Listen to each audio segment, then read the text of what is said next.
Kalau kita melihat kondisi manusia dalam marah, ternyata ada marah yang dibolehkan. Kita harus marah. Ada 4 kondisi manusia. Marah karena Allah, marah karena Allah dan karena dirinya sendiri. Ada marah karena dirinya sendiri. Dan ada manusia yang tidak marah untuk Allah dan tidak marah untuk dirinya sendiri. Seperti apa contoh marah karena Allah? Kita tuh lebih sering marah untuk diri kita sendiri. Antum coba evaluasi hidup antum dari mulai balik sampai sekarang. Pernahkah antum marah karena Allah? Seperti marah ketika melihat kemaksiatan, melihat anak tidak sholat, melihat istri tidak sholat, melihat teman tidak sholat. Kita mau masuk bulan Ramadan, lihat temannya nggak puasa, muslim ngakunya, tapi nggak puasa, antum diem aja. Makan dengan nyaman dia, tanpa menghormati teman-teman yang puasa. Main judi, nggak marah. Seharusnya ketika itu antum marah. Nabi Musa alaihissalam pernah marah. Di surat Al-A'raf ayat 150 Allah mengatakan, walamma raja'a Musa ila qaumihi ghadbana asifa. Ketika Nabi Musa pulang setelah berjumpa dengan Allah Azza wa Jal, setelah membawa wahyu Taurat, Nabi Musa pulang dalam kondisi marah. Qala bisa ma khalaftumuni min ba'di. Betapa buruknya kalian ini ditinggal sama aku, malah nyembah berhala itu. Marah ketika mendapatkan kaumnya menyembah berhala. Wa alqal alwah. Lihat Nabi Musa marah ketika itu, sampai kayu-kayu yang bertuliskan, papan-papan yang bertuliskan Taurat itu dilemparkan sama Nabi Musa alaihissalam. Marah dia, nggak tahan. Wa akhadha bi ra'si akhihi yajurruhu ilai. Kepala sama jenggotnya Nabi Harun itu ditarik sama Nabi Musa alaihissalam. Qala ibna umma, kata Nabi Harun, wahai anak ibuku, innal qauma stad'afuni. Bukannya aku tidak mengingkari kemungkaran, aku mengingkari kemungkaran tersebut. Tapi ya, aku dianggap lemah oleh mereka.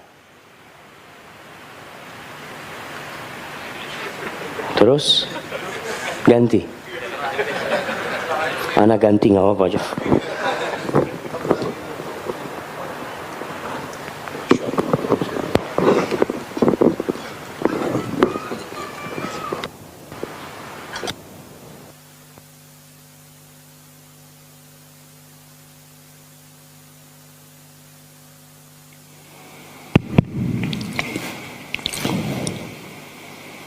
Wakadu yaqtulunani. Mereka hampir membunuh aku.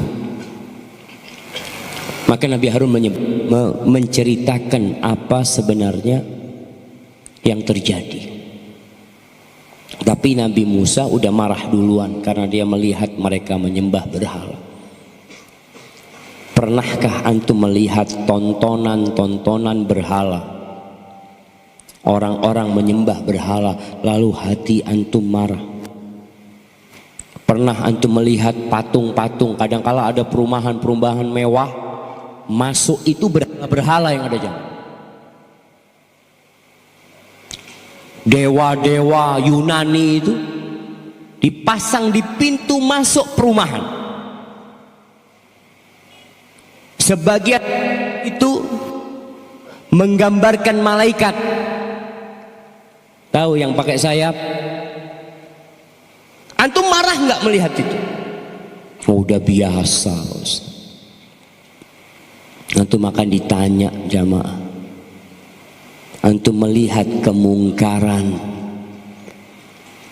mengingkari kemungkaran itu dengan lihat 3 tahapan.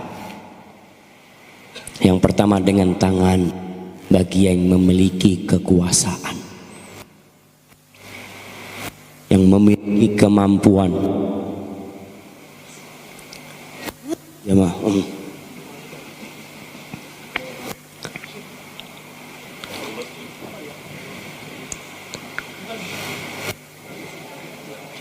ada apa di belakang?